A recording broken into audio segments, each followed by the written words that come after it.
Gloria al Señor.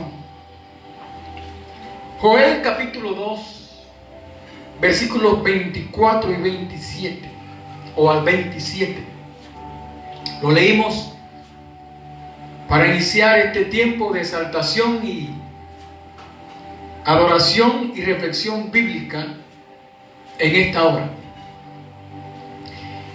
Y nos habla la Escritura allí de lo bueno y lo maravilloso que es el Señor, las misericordias de Dios, que siempre hablamos y decimos lo que dice la Escritura, que ellas son nuevas cada mañana.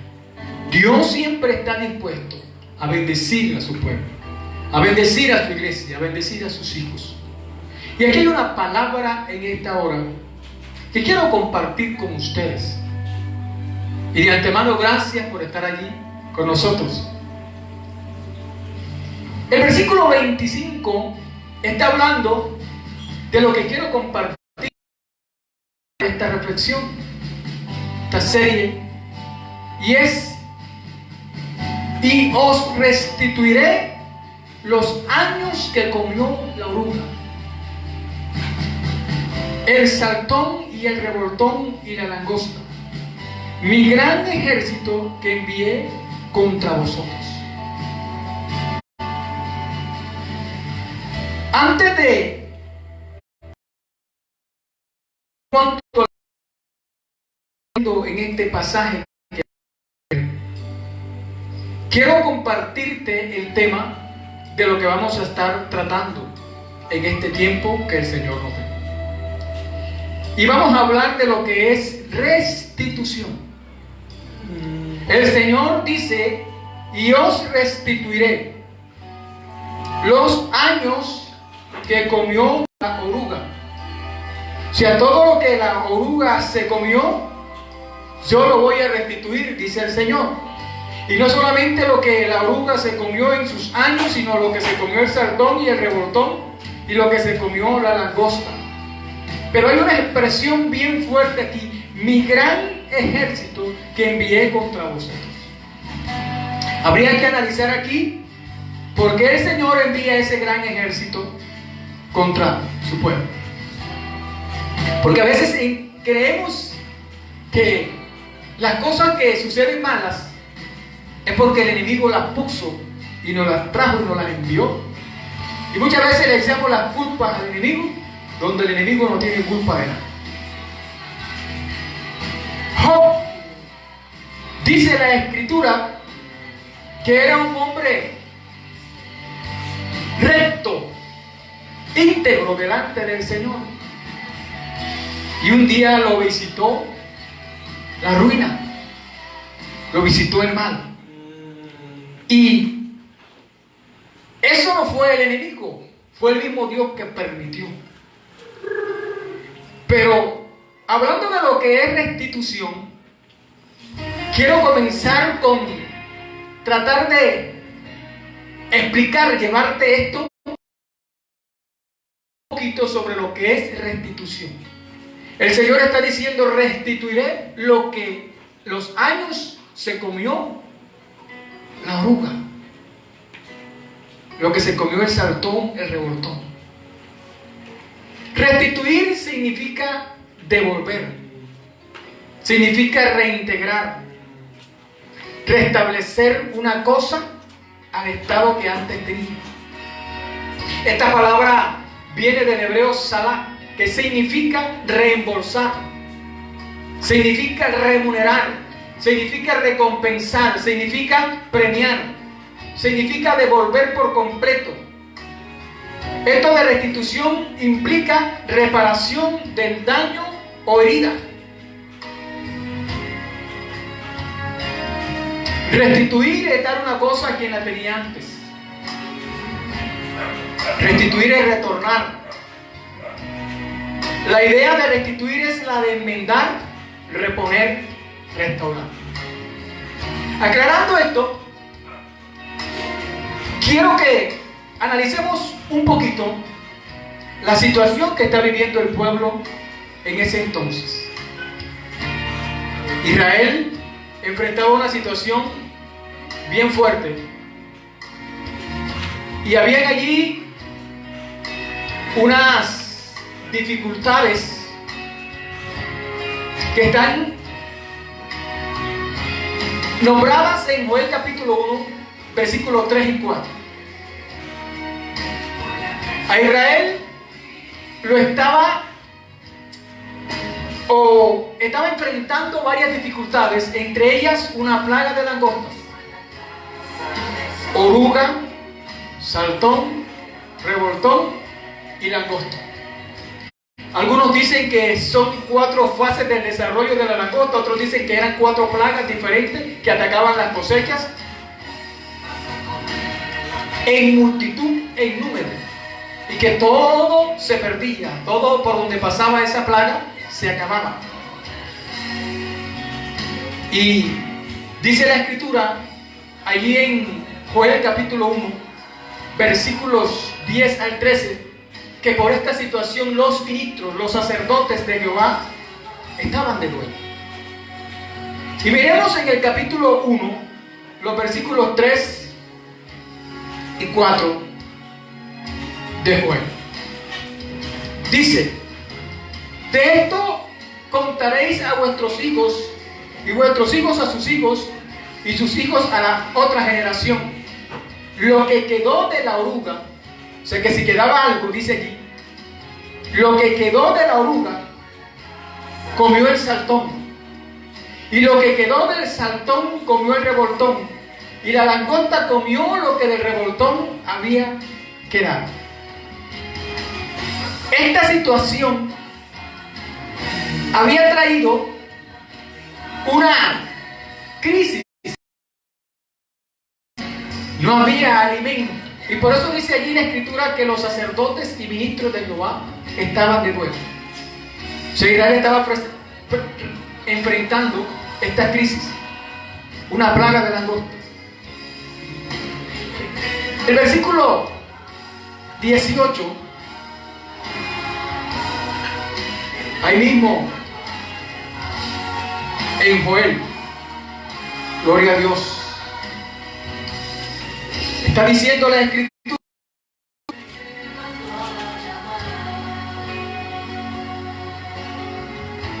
lo siguiente: como gimieron las bestias, cuán turbados anduvieron los hatos de los bueyes, porque no tuvieron pastos, también fueron asolados los rebaños de las ovejas. Este versículo nos está dando a entender, desde el versículo 18 al 20 del capítulo 1, dice que había una gran sequía. Versículo 19: a ti, oh Jehová, clamaré, porque fuego consumió los pastos del desierto, y llama abrazó todos los árboles del campo. Las bestias del campo bramarán también a ti, porque se secaron los arroyos de las aguas, y fuego consumió las praderas del desierto. Había sequía, había hambruna, no había nada. Y esto había acontecido porque el versículo 25 que leímos al inicio del capítulo 2 de Joel dice: mi gran ejército que envié contra vosotros. No solamente era la plaga de las langostas, no solamente era la sequía, sino que también había una amenaza de un ejército invasor. Joel capítulo 2, versículo 2 en adelante. Vamos a leer 2 y 9. Día de tinieblas y de oscuridad, día de nube y de sombra, como sobre los montes se extiende el alba. Así vendrá un pueblo grande y fuerte, semejante a él no lo hubo jamás, ni después de él lo habrá en años de muchas generaciones. Delante de él consumirá fuego, tras de él abrazará llama, como el huerto del Edén será la tierra delante de él, y detrás de él como desierto asolado, ni tampoco habrá quien de él escape.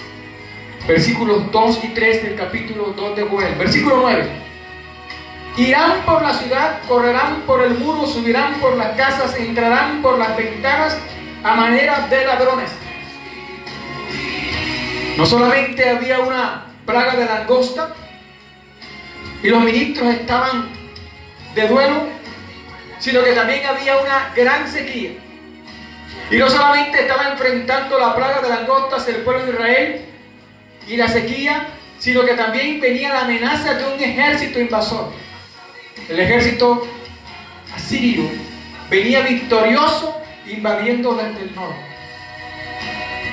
Y este pueblo estaba allí desolado y no había esperanza, no había a dónde recurrir. Aquí la pregunta sería, ¿de dónde viene el origen de esta crisis? ¿Esta crisis es terrenal o es una crisis celestial? ¿Qué está aconteciendo ahora mismo en los cielos a tu favor? Te ponía el ejemplo de Job. Job estaba en la tierra, justamente con su familia, con sus hijos.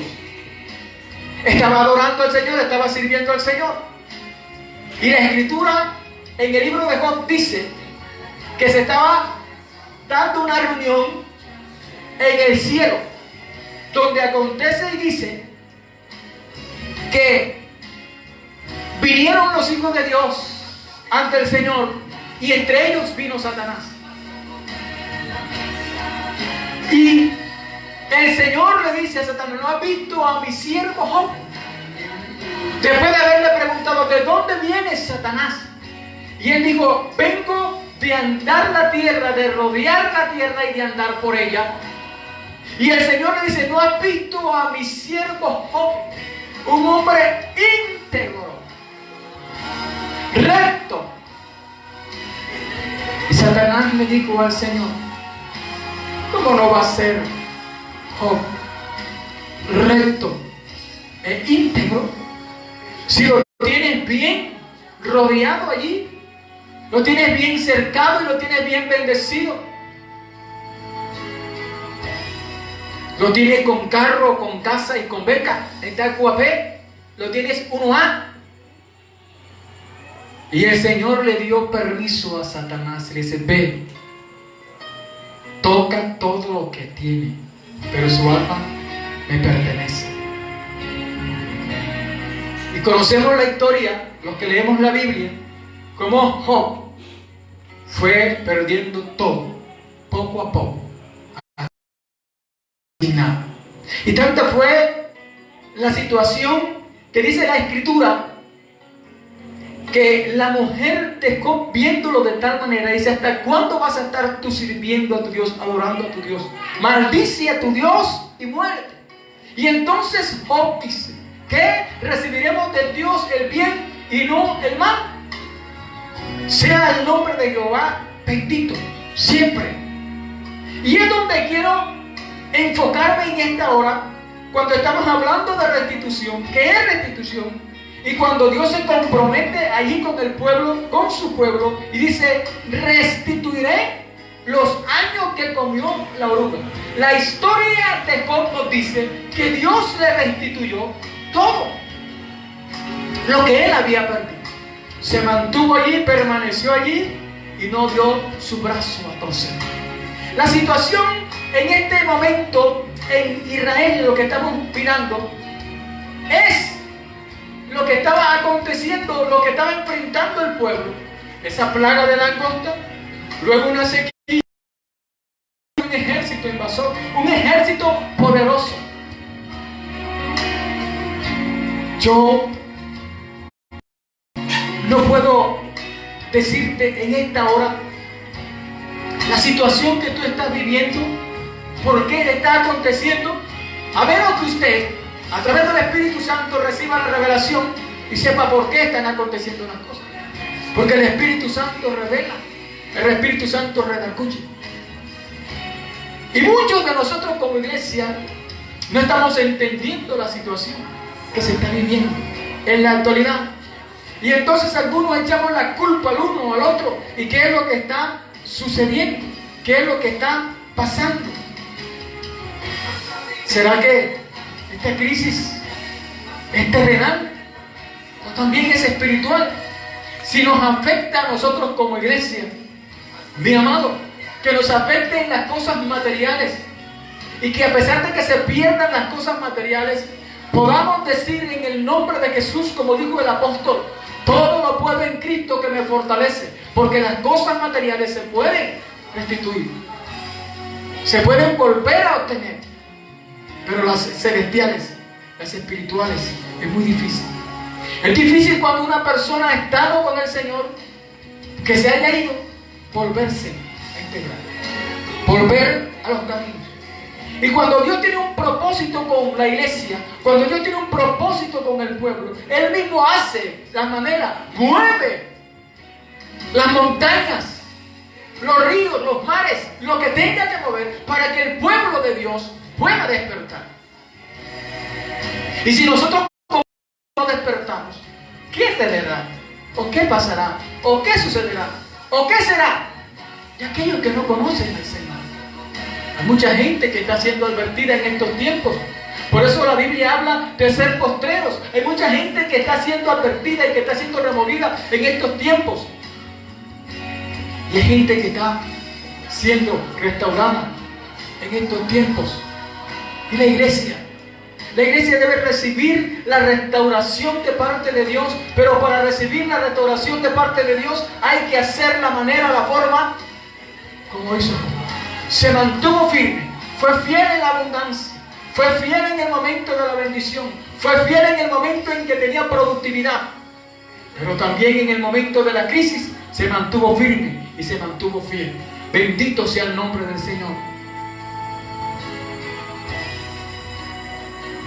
Cuando Dios quita la vergüenza y nos restituye el honor, el Señor dice allí: mi pueblo no será avergonzado. David preguntó si había algún sobreviviente de Saúl a quien pudiera hacerle misericordia, y había sobrevivido el hijo de Jonatán, aunque este joven era un joven lisiado de los pies. Y David le devolvió la tierra de Saúl y le hizo comer siempre en su mesa. Segunda de Samuel, capítulo 9, versículos 3, 6 y 7. Aquí podemos ver dos cosas. La primera, David devolvió las tierras que eran de su familia. Y segundo, el Señor destruyó la vergüenza de Mefiboset. Mefiboset estaba allá en lo demás, tierra baldía, tierra que no servía, que no era nada. Y Él lo trajo a comer en la mesa del rey. Vino a la casa del rey, y no solamente vino al palacio, a la casa del rey, sino que se mantuvo allí bendecido y comía en la mesa del rey. Se le restituyó lo que había perdido. Dios quitó la vergüenza de Mefiboset, lisiado, tirado por allí, pero a través del rey David, Dios le dio la oportunidad de restituir la bendición como hijo del rey que era. De este joven lisiado todos se burlaban. Déjame decirte que aunque nos hayan puesto a nosotros sobrenombres o apodos, aunque se hayan burlado de nosotros, Dios quita la vergüenza y nos da el honor. Yo le decía en estos días a la congregación, cuando compartíamos la palabra, que Dios llama las cosas por su nombre. Y nosotros nos acostumbramos a llamar las cosas por remoquetes. Y es bueno llamar a las cosas por su nombre. Y si usted le puso un nombre a uno de sus hijos, ¿por qué le va a poner un remoquete? Yo no estoy en contra de los remoquetes. Cada quien tiene su manera de llamar las cosas. Pero qué tremendo es que nosotros entendamos que si tú te llamas o te llaman por tu nombre o te pusieron un nombre al inicio, ¿por qué te van a llamar de otra cosa? De pronto le decían a Mefiboset: es hijo de Saúl, pero es el lisiado. Ese no puede caminar. Se lo dijo aquel hombre que estaba a cargo de la cosa. Dice: ha quedado alguien, pues sí quedó uno, pero lisiado de los pies. Inmediatamente miran el defecto, miran el remoquete, o como se le llame allí. Ellos miran eso, pero Dios está mirando que te va a quitar la vergüenza y te va a restituir lo que es tuyo, lo que te pertenecía, lo que se te quitó. Y nosotros, ¿qué podemos analizar en esta historia? Déjame decirte, no importa que te hayan burlado de ti porque eres gordo, o porque soy flaco, porque eres chaparro, porque eres alto, porque eres moreno, cualquiera que sea el defecto. Ahora Dios quita la vergüenza, nos restituye y nos da honor, y vamos a estar en el salón de banquetes con Él. Y nos llaman reyes y sacerdotes. Y no solo nos quita la vergüenza, sino que también nos restituirá tierras y herencia. Los terrenos que le quitaron a nuestros antepasados, Dios los restituirá. Este tiempo que estamos viviendo, Dios lo va a restituir. Ya sea que estemos aquí o sea que nos vayamos, Dios va a restituir el tiempo porque estableció un tiempo para cada cosa. Y es el momento de entender que Dios está dispuesto a hacer algo, pero estamos nosotros dispuestos a recibir la restitución. Él se lo dijo al pueblo. Y el pueblo, a pesar de la situación que estaba viviendo, se mantuvo allí. Y quiero terminar en esta hora con esta situación, que está aquí presentada en el libro de Joel. Y escucha bien, por favor, este versículo. A ti, oh Jehová, clamaré, porque el fuego consumió los pastos del desierto. Aunque veamos la situación que se está presentando y que se está consumiendo todo y que se está acabando todo, nosotros nos corresponde clamar al Señor. Y cuando clamamos, Dios va a responder y va a restituir. Esto que está aconteciendo en nuestras vidas, que está aconteciendo en nuestra ciudad, en nuestro país, en el mundo entero, no es para quedarnos quietos, no es para podernos ahorita mismo a pleitear quién tiene la razón o quién no la tiene. Aquí estamos para ponernos de acuerdo como iglesia, como un solo pueblo, en unidad, en acuerdo, como un solo pueblo. Y entonces el enemigo dirá, ese pueblo es un pueblo grande, portentoso y poderoso. Y entonces vendrán los ángeles del Señor a restituir lo que nos correspondía y lo que nos tocaba. Pero nos toca ponernos de acuerdo. Lo que se nos ha quitado se va a restaurar. Pero toca estar allí en acuerdo. No importando las circunstancias, no importando la situación, nosotros debemos estar ahí en la brecha. Firmes. Con la antorcha encendida diciendo, aquí estamos. Aquí hay un grupo, aquí hay 5, aquí hay 10, aquí hay 50, aquí hay millares. Pero hay un grupo que está dispuesto a levantarse a decir, es tiempo que Dios haga algo a favor de nosotros como iglesia. Y lo vamos a conseguir uniéndonos, porque Dios ha prometido que Él va a restituir lo que se comió. Allí lo dice claramente, lo que se comió la oruga, lo que se comió el saltón, lo que se comió el revoltón y la langosta. Él lo va a restituir, porque Él fue el que lo envió. Él fue el que lo hizo. Y lo que está aconteciendo, no se ponga a buscar usted cuestión por otro lado. Pues Dios lo está permitiendo para que la iglesia entienda que es tiempo de levantarnos y entender que hay un propósito en todo lo que está aconteciendo. Aunque no sé quién dijo qué cosa, que el otro dijo no sé qué cuestión, que el fulano tiene la razón, que el fulano no tiene. No, aquí quien tiene la razón y el derecho es el Dios justo, fuerte y poderoso. Y a Él es que hay que clamar.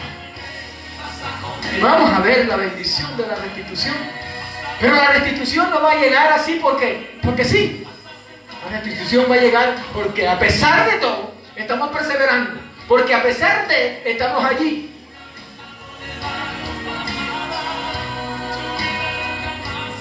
Mefibosé nunca fue a buscar nada contra el rey David, a reclamarle los derechos. Pero Dios puso en el corazón de David lo que tenía que hacer. Y David representa el gobierno terrenal. Y Mefibosé puede representar la iglesia. Y Dios, que estaba allí con David y estaba con Mefibosé, está aquí con nosotros. Y Él puede tocar el corazón de quien pueda y quien quiere y quien sea, para que las cosas de la iglesia en este tiempo, no solamente en nuestro país, en nuestra nación, en nuestra ciudad, sino en el mundo entero, sea restituido. Pero hay que permanecer, porque no sabemos hasta cuándo sea este tiempo, solamente lo sabe el Señor. Pero tenemos que estar allí, creyéndole al Señor, haciendo lo que Él nos ha mandado a hacer, tocando la puerta, ministrando, orando, sin cesar, sin dejar de hacerlo, ayunando, vigilando, intercediendo, clamando. Porque sería ilógico que en este tiempo que debemos de estar buscando, clamando, uniéndonos, estemos ya durmiendo, vacacionando, como dijo alguien por allí en estos días que lo leí. Muchos ministros de vacaciones en este tiempo. Lamentablemente, la iglesia no tiene vacaciones. La iglesia está para orar, ayunar, clamar, gemir, predicar y avanzar. Que el Dios del cielo te bendiga, que el Dios del cielo te guarde, y recuerda que Cristo te ama en gran manera.